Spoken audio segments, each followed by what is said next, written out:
Good morning, guys. Thank you very much for being with us. It's James here on the support desk again. And again, it's a great pleasure to have Gavin with us for the second webinar on photo fixes. Straight over to you, Gavin. Thank you very much, James. Yes, good morning, everybody. Thank you very much for inviting me back to the image file again. If you're joining me for the second one of these, then thank you very much for coming along. If you're watching the recording, then thank you for watching the recording. For those that didn't see the first one, the idea with this is really simple. I've got some of your pictures and some of my pictures as well, which have got little things that maybe need fixing. And I don't mean huge mistakes. They're just little things that just need a little bit of tweaking, a little bit of fine-tuning. Let's face it, life throws up problems, and in photography, well, we get our fair share. There are very few photographers out there for whom everything works perfectly every single time. At least I can say in my own personal experience, that never happens. So this is what this is about. It's about just fixing those little problems and just those little tweaks. Now, if you want to get involved, there's a couple of ways you can get involved. You can ask questions, which James is busy writing down, and he'll fire back at me at the end of this webinar, which should be about 30 minutes or so time. Alternatively, if you've got a picture that you think is suitable for this, then please send them over to us, and I'll do my best to have a little look. And we're not necessarily looking for pictures that are a complete disaster. We're looking for ones where you want a little bit of help, a little bit of advice. It could just be asking me what I would do with this photograph. Maybe you've got a shot, you've had a go with it, and you'd like me to put my own interpretation on it. I'm happy to do that too. Okay, so that's the theory behind this. Let's actually crack on, because we've got plenty to get through this morning. And we're going to start off. Now, as always, these pictures are coming in from you, the photographers, but they are anonymous. I'm not going to give out names unless anyone specifically asks me to do so. And there's only one of those today, so we'll keep these anonymous for the sake of keeping everybody happy, I guess. So we're going to start with this shot here. Now, this is a raw file taken on a Nikon, and it is a beautiful little shot. I'm using Photoshop CC to edit these in, and if you're using Lightroom, 5 or Lightroom 4, then it's basically going to be exactly the same here in RAW. But let me go through what the photographer actually sent across to me. So, paraphrasing slightly, I've been told this is taken in Namibia. Wow, I've always wanted to go to Namibia. I've never actually been, and a shot like this definitely makes me want to go there. So taken in Namibia, and there is a large patch of internal reflection on the tree trunk, and really wants to know what I can do to get rid of it. It's had a go, or she's had a go themselves, and with less success. The photographer is using Lightroom 4.4 and Photoshop CS3. Okay, so if you're using Lightroom 4, I'm using Photoshop CC. This is exactly the same as the develop module in Lightroom 4, at least the bits I'm going to use. Okay, so let's make this nice and big so it fits on the screen. So Namibia, wow, what an amazing place. Looks like the time of day was either very early or very late. I don't do very early. I can't do early. I only ever photograph sunsets. I think I did sunrises once, and that was enough for me. So we've got some lovely low raking light coming up here, and beautiful texture on the dried mud there, and even detail in the tree. And considering you're shooting more or less into the sun, that's really quite impressive. The only problem is with the low raking light and shooting towards the light, you've got some internal reflections. And in fact, if you look, there's more than one. There's quite a big one here, sort of a greenish patch. Then there's a light patch down there, and that might have been the one you were looking at. And then there's a third one, little one. And that's normally how internal reflections occur. You get little patches of them. When you see one, have a closer look, because you'll almost certainly see more. I have to say, actually, this is pretty good. When I get it on mine, I think my lens is maybe a little dirtier than yours, but I'll get little sort of bokeh spots and all over bits and pieces. So trust me, this could have been a lot worse. Now, before I tackle these spots here, the first thing to do is actually edit your raw file. And that might seem daft. Why would you want to edit it before you fix the major problems? Well, the problems we're going to fix are all about color and contrast. And there's no point fixing them and then going and fixing the rest of the image, because it won't match up anymore. So those bits are going to be effectively the last part of my process. So the first thing I'm going to do is start with the color. The color of the picture. Well, what is the right color for this shot? Nobody knows. the photographer might know, but even then I suspect that the color is very interpretive. So I'm going to start by having a look at some color options for this shot. I'm going to use the white balance tool. Now I love this blue strip at the back, but that's almost certainly a color shift, and if I click on it I could neutralize that out, and I suspect that's probably technically the right color. I don't actually like it as much as the other color. I prefer the other color. So I'm going to go back to my other color by, well, sampling the mud down here, and I guess probably that's what the camera has done. Of course, I may be doing the photographer a disservice. It may be the photographer putting their own artistic interpretation on it. So I suspect that's a little bit blue. We'll just warm it up a little bit, and we'll try and find something in the middle. So I reckon probably about there, and I bet that's almost exactly where we started. Whatever the case, that's fine. I've sort of gone through my colors and decided what I feel is correct. So the next thing to do is actually the color and the brightness and the tonality of this picture. Now we could spend time here in RAW playing with exposure and contrast and highlights and all of those bits and pieces, or we can do the nice easy thing and press the auto button. Yeah, now auto never works. Auto is a byword for failure. Except occasionally it does, and when it does, let's click it now, when it does, it's pretty good. And that's pretty good. That's certainly close.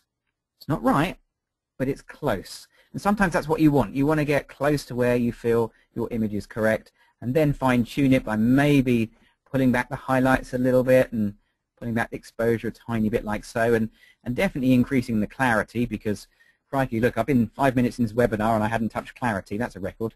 And maybe just putting a bit of vibrance in there as well. So I'm just giving that a little bit more of a boost. So let's just have a little look. That's before. And when I go through my changes, you can see how it just has a bit more bite and a bit more contrast and a bit more color. So have a look at those light spots there as I flick this on and off. Hopefully that will come over on the live stream. And you'll see that they're changing color and contrast as well, which is why I didn't want to fix those right at the beginning. Okay, so on the list of to-do things, that is the basic editing done, tick. Now we need to do the slightly tougher bits and actually fix these areas. Now there's a couple of ways you can tackle it. As is everything in the case in Photoshop and Lightroom, there are no rights, there are no wrongs, there is no one single way that will always work. There are multiple options and various tools that you can have in your arsenal. Now, I just noticed I've got this on a low-res RAW file, so let me just zoom in so we actually see clearly. There we go. Okay, so looking at this shot, I'm going to tackle it by doing some local adjustments. We could do cloning, and I might actually do some cloning in a bit, but I'm going to start with this green patch here. So let's just go in a little bit closer on that. So for the green patch, I'm going to use the adjustment brush. Now the adjustment brush allows me here inside of Photoshop or Lightroom to actually paint adjustments to the picture. And I can paint them just where I want them. So normally when we apply an adjustment, it affects every single bit of the picture. But with the adjustment brush, we can say, okay, well I only want to affect a small area here. And what we can affect is, well, considerably increased since Lightroom 4 and Photoshop CS6. And the ones we're interested in are the tint and temperature. Now you'll see that my sliders here for my adjustment brush are scattered to the four winds. Look at that, they're all over the place. So how do I quickly reset all of these? Well, really simply, any of the minus buttons or any of the plus buttons, just click any one. It helps to be one you're likely to change, and everything will recenter itself back to 0. Now in Lightroom, the same trick is done by double-clicking the word Effect in the top left corner of the adjustment brush panel, and that will reset everything as well. Okay, so have a look at the green. Now if you think about this, green I want to shift, and if you look at the tint, if I've got green and I want to shift it, I'm going to use my tint. There's green and there's magenta. And to remove a green color cast, I'm going to dial in magenta. Okay, so kind of makes sense. We'll put a little bit in. I don't know how much. I'm going to wing this and work it out as I go. And I'm just going to paint with a little bit of magenta just in that area there. And as you see, as I paint it in, I'm removing that color cast fairly well. You may want just a little bit more magenta in there like so. So that's looking pretty good. Now I'm looking at the center of this compared to the wood on the outer area of the trunk, and it looks a little bit off as well, maybe just a tiny bit blue. So if it looks slightly blue, then you want to increase your color temperature just to put a bit of warmth in there. So if you look at the middle of that area compared to that outer area, that looks pretty good. Now you'll see quite clearly there is a bit of a color halo around the outside. I'll deal with that in just a minute. But one more thing to do. So with lens flare, you often find that you get not only a color shift, but also a reduction in contrast or exposure. So I'm going to get more contrast in there just to try and even up the contrast in that scene. I'm doing this entirely by eye. There's no sort of magic numbers in here. I didn't choose 11, 41 and 30 because I knew they would work, because if I do this again in 10 minutes they would probably be 15, 38 and 45. Who knows? So it's always going to be a subjective result. Okay, so what about that overspill? Well, I could have been a bit more careful when I painted. That would have been probably a good idea with hindsight, but never mind.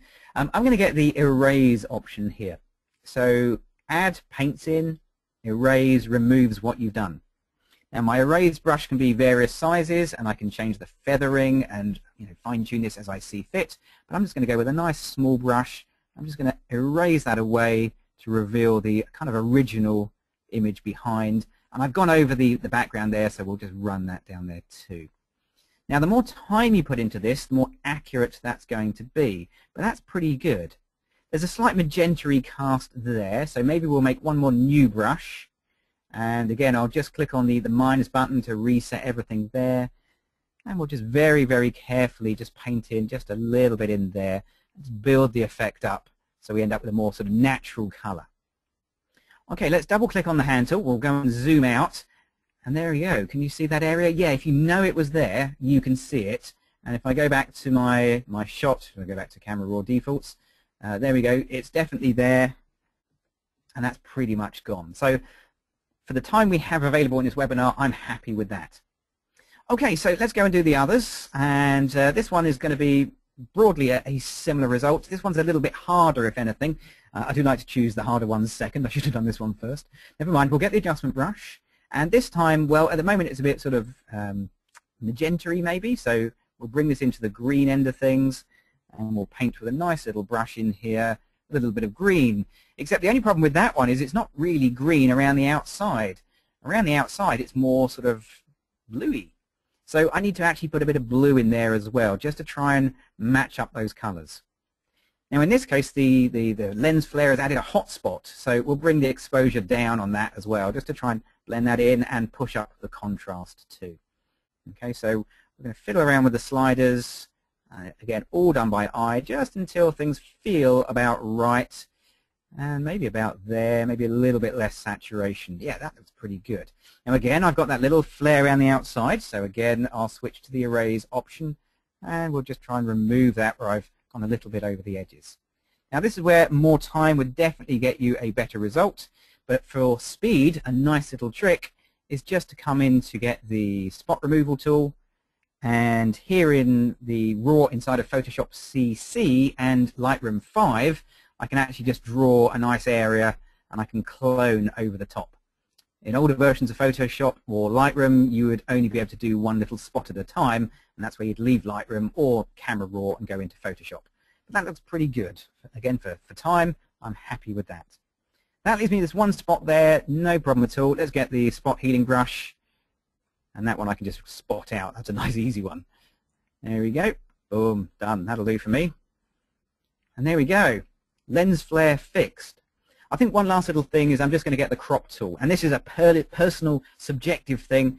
For me, I'm not sure this lower area is adding a great deal to the shot. I reckon there's a really, really powerful shot just there, and then I'll finish it off by going to the effects and putting a bit of post-crop vignetting in just to darken in my corners. Not my corners. I wish this was my shot. It's gorgeous. Okay, so let's just have a quick before and after to make sure this actually works. We'll go back to the camera raw defaults. That's what I shot, and there's the difference. And hopefully that I think we can call a successful fix. Brilliant. Okay, now remember, if you've got questions about what I'm doing, do pop them down on the chat, and we can answer them at the end, but we'll move on and fix another photograph. Okay, so this one has been sent in by another one of the Imagefile members, and it says here that the original shot, which is this one right here, shot with a Canon 5D Mark III, nice camera, and a 70 to 200mm f2.8 lens. Love that lens. I got that lens. I call it my lens that you just can't go wrong. Every picture is just gorgeous with that lens. Maxed out 200mm, but the play was on the other side of the field, and what would be my advice if this was the one and only picture that you had of little Johnny, and the photographers had a go at getting a close-up shot, which is this one, a close-up crop, and then resizing to 8x10, but he's not too happy with the end result. Okay, so there are some pictures you can fix, and there are some pictures where you can't. And this one kind of falls into that latter category. I have to say, what the photographer has done is as good as I could do. Okay, so the photographer has taken this shot, and I mean, it's a great action shot, but of course, if you're selling these commercially, the picture you would probably want to sell is an 8x10 of that area. Okay, and you can see how small that is relative to the picture. Then if you go and upscale this to an 8x10, then the quality really does start to drop off. Sadly, modern technology is good, but it just can't do minor miracles, and that's what we're hoping for in this case. And I've been there 1,000 times myself, so I can totally sympathize with the photographer. Trust me, you've done a really good job with what you had, but I think in this case the option would either be a longer lens or, and I don't say this very often, a different camera. So with sports photography, the 5D Mark III, good choice, but it's a full frame camera. The 7D, or even better, the 70D is a crop sensor version, and it would make your 200mm lens a 300mm lens. I've had a look at the EXIF data of this image, and you were shooting at a nice low ISO and a nice open aperture. You were doing everything right. It's just in this case, I can't do any better than you did. Okay, so what could we do with this shot? Well, we could, let's just go back to the original. We could actually use this in other ways. So maybe this isn't going to be a shot that we could sell to the customer really, really close, but that doesn't mean it's not a shot that couldn't have use for you. And you've been quite lucky with the play here. You've got a nice little gap down here between the back of the ref and the rest of the team. So I reckon if you want to crop in, your crop is going to be something like this. Okay, so we're going to come in here and a nice crop like that. Okay, perfect. Okay, we'll just lose that young lad's head there. So that would be my crop. That still gives you a really high-res file, but it really tells a story. Now, not every picture we take has to be a commercial shot, in as much as there is a definite market for it. Sometimes in your portfolio what you need are storytelling shots. And they are more kind of lifestyle shots, inspirational shots, part of your portfolio. In this case, I think this one tells a fabulous story. You've got the look on their eyes, the concentration, the guy actually going it, and the little boy's head sticking. Actually, I don't like the boy's head sticking over there. So let's just fix that. We're going to get the spot healing tool, and we're going to brush that's a little bit bigger, and we'll just remove that, because that's kind of the one big distraction in the shot that you see straight away. When you start spotting it, you find a couple of other bits and pieces. So I would suggest go for something like that. It would make a beautiful Facebook banner, top of your Facebook page, or a beautiful banner for your WordPress site on your Imagefile if you're going to go with something like that, a great little banner across the top. Or if you're going to put it on your page and resize this down to 640 pixels, and that will make a great part of a blog post. Again, if you're running WordPress on the Imagefile, writing up a blog is really straightforward, something you should be doing once a week, ideally, just to keep the conversation going with your potential customers. And that is a great storytelling image. As part of a blog post, I could really see that working. Okay, so hopefully that gives some help and food for thought to the photographer. Okay, so let's close that one down, and we're going to jump in. So next one is a question, and the question was really straightforward and quite blunt, shall I say. This was sent in to me. So the question is, I've upgraded from Lightroom 3 to Lightroom 5. I shoot in a studio and I do a lot of high-key white background work. My white backgrounds are no longer white, although I get them right in camera. Okay, so that's kind of the thrust of the question is, why are my white backgrounds no longer white? Now, there was no image attached to this one, so I'm using one of my own. So let's open this up, and we'll bring this in. So this is a raw file. I'm going to be using Photoshop to do the edit on this one instead of Lightroom, because that's kind of my comfort zone. But of course, it would be exactly the same inside of Lightroom. So what's going on? Now, if you've upgraded to Lightroom 4 or Lightroom 5 or Photoshop CS6 or CC or Elements 11 and 12, then you may have come across this problem if you're a studio-based photographer. I did, and the very first time I did a normal studio shoot with my normal white background settings, and I put them into RAW, I had the shock of my life. And I think that's what's happened to this photographer as well. Let me show you. So up here on the histogram, I have the highlight clipping warning. Now when I turn that on, what I will get is a red area, and that red area tells me that I have clipped one of the red, green, or blue colors. If I put my cursor over it, you can see, if you look, I'm pointing with my finger, but you can't see my finger, of course. You look up here, RGB, and if I'm hovering over that red area, you can see 255, 255, 255. So I've maxed out all of the reds, the greens, and the blues, and when you do that, you've got pure white. Now, when I took this picture, I metered it carefully, and I had the highlight warning turned on the back of my camera, and all of this area was showing as blown out pure white, all of it. But now I brought the raw file into Photoshop, that's not the case. Now, in the past, I've done exactly the same settings. I've worked in this studio for years. I know it works. And it would be exactly the same as the back of my camera. It would be red all the way across. What went on? Well, here's what's happened.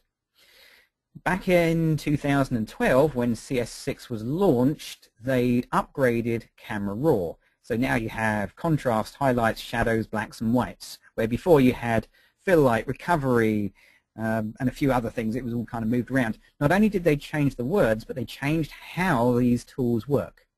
In fact, if I jump back to my little camera calibration and I change the process from 2012 to 2010, which would be like Lightroom 3 or like Photoshop CS5, ta-da, look at that. That's what I expected to happen, and that's what the photographer expected to happen as well. So what's the solution? Well, there are two possible ways to fix this. Way number one, just turn your process back to 2010. When you do that, you'll get what you had before. You'll get exactly the same way as it always worked. And if I go back to the basic panel, hello, look, I've got recovery, fill light, brightness, and contrast. And these are the old sliders from years gone by. So that might be a solution for you. However, that rather makes the point of upgrading slightly pointless if you then switch off all the upgrading features. Now you'll notice in the bottom corner there's an exclamation mark. We just jump back to the camera calibration. If I click on the exclamation mark, it'll say, hang on a minute, you're using an old process. Click on that and I'll swap out to the new process. Now I want to use a new process because it's just better all round. So when I do that, I can come into the whites and I can increase my whites. And as I increase my whites, you'll see that that area extends and extends, and eventually it passes the back of my model and fills up the screen. Keep going and it will completely fill up the screen, but if I go too far, you'll see I'm starting to lose detail here on the dress. If you look very closely, you can see red creeping across the dress. So the way I use this tool is to light this better. I've noticed that maybe one of my background lights was maybe a little bit low set. That could be a small problem. Not that I ever have problems, of course, everything works smoothly. But I'm just going to make sure that the red extends past her hair and past her arm, because those are going to be the tricky bits, and I'll fix the rest in a second. Okay, so let's then deal with the floor. I'm going to get the floor by using the adjustment brush, and I'm going to increase my exposure by a stop, something like that, and I'm just going to paint a stop more light. Now I always had to do this. I'm not expecting this to be any different than before because getting a white floor is very tricky. Let's go for another new brush and we'll add another stop in there as well, like so, okay? And I'm just going to paint in around that area there. Okay, so I've made sure that the areas around my model are pure white, but I've got plenty of bits where they're not pure white. This black strip, by the way, that's the side of my softbox. So at this point, I'm going to click on Open Image, and I'll leave RAW behind, and I'll jump back into Photoshop. Now, if I was working in Lightroom, I would possibly just keep painting with the adjustment brush to paint these out. As I'm in Photoshop, I know I can do it here very simply, just by getting a paintbrush, just by making sure I've got a white paintbrush, maybe one that's not that big. That could be considered a little on the large side. And we'll just paint white over those areas. I don't have to worry about anywhere else. That's not quite white. That's definitely not white. Let's reset my brushes. There we go. And I can just paint white in there, and I can extend that across and paint that out. And there's my white background. So the trick is you can either go back to using the old process version, although I don't personally recommend it because you get all of the old noise reduction and all of the old process that's been superseded, or you can switch to just increasing your whites inside of RAW. And then the really nice thing, if I make white my background color, and I go and get my crop tool, and I make sure delete crop pixels is turned on, I can come and crop this out, and I can have the world's biggest studio, because once you know that you've got a white background, you can continually increase your canvas size with white, and you can have a really, really huge area to work with like that. I have the world's biggest studio. Okay, well, it's a little bit of a cheat, but that's absolutely fine. And again, if you're into your Facebook pages or your blog posts, you can use this trick to have a nice little Facebook header, or have a blog post where you come and write something, or make a montage across there. Okay, so again, hopefully that helps the photographer find out why the camera RAW is not performing the way it used to. Okay, we've got time for one more. Let's do one little quick one, and then we'll be done. So a really quick one, we're going to go through this one here, which is another question sent in. So we're not going to get time for mine today. Maybe we'll do mine next time round. So the question came in, another email over to me question, and it said, accidentally shot in JPEG. How do I open JPEG in RAW? Okay, brief. I like brief. That was fine. Okay, so accidentally shot in JPEG. How do I open JPEG in RAW? Again, this is another possible. There are two possible ways to tackle this. Way number one: use Lightroom. Lightroom doesn't care whether you use RAW or JPEG. It'll handle both equally. Okay, you can't do as much with the JPEG as you can with the RAW, but Lightroom doesn't really care. But the photographer specifically said Photoshop. So how do you open a JPEG in Photoshop? Into RAW. Sorry, how do you open a JPEG into RAW in Photoshop? Okay, a couple of hoops you need to jump through, but nothing difficult. First of all, you go to File, and then you go to Open As.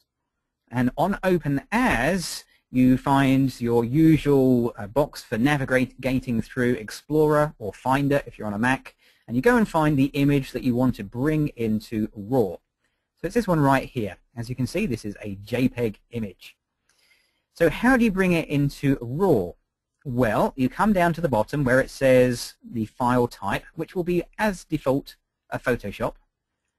Drop that down and have a little look, and you will find, magically, Camera RAW. Okay? Click on the Open button, and your picture will appear in Camera RAW. Okay, and just to prove it, if we open this up so you can see what it is a JPEG. So how does this happen? Well, it's one of the reasons I don't shoot in JPEG at all nowadays, is because back in the days when I did shoot JPEG for sports, for example, the next day I would go out and my camera would still be in JPEG because you forget. And then you merrily shoot away, and it's not until you get halfway through the shoot you think, oh no, and those were my best pictures. So this has happened to me. I've been there and I've done that. So being able to bring your images into RAW in Photoshop, if you're a Photoshop worker, very, very useful. And it is useful because there are things in RAW that are hard to do inside of Photoshop. Perfect example, white balance. So we've got an evening shot here where the white balance is a bit adrift. I can come in here and change the white balance, but I only have two options, which is auto, which is actually pretty good, or custom, which will allow me to set the white balance myself. I'm just going to get the white balance tool, and we could set the white balance for this concrete, which is probably the auto option. We could try and set it for these bars, but I suspect they weren't white. We could try and set it for anything that we feel is right, in a way that doing so inside of Photoshop is particularly challenging. And then, of course, we can add clarity, which isn't inside of Photoshop. And what would be a webinar for the image file like if I didn't use a bit of clarity? So we'll just pop a little bit of clarity in there, and we'll maybe put a bit of post-crop vignetting. And there you go. That's pretty much the way to go. There is one more little thing. I'm just actually going to finish one more tip before we wrap up. There is a caveat to that. If you use Photoshop CC, and the photographer didn't tell me whether they were or not, in Photoshop CC, really simple to get any image into RAW. Simply go to Filter, Camera Raw Filter. Yep, Photoshop CC has Camera Raw as a filter, meaning that you can bring in anything in Photoshop into Camera Raw, including video. You can even edit video in Camera Raw, which is just astonishing. And you can do your fixes there. The only difference between doing it this way, if you look really closely, there's no crop tool. There was a crop tool the other way, but there is no crop tool if you run it as a filter. So do remember that. If you need to crop, you'll need to go back into Photoshop. Wow, there we go. 4 questions in 30 minutes. Hopefully I've given you some answers that help the photographers that ask them. Remember, if you want your problem solved, some help, some advice, or just my general thoughts on your work, then go over to the Imagefiles webpage and fill in the form and send them in. And 2 weeks' time, we'll be doing this all over again with a whole bunch of new images.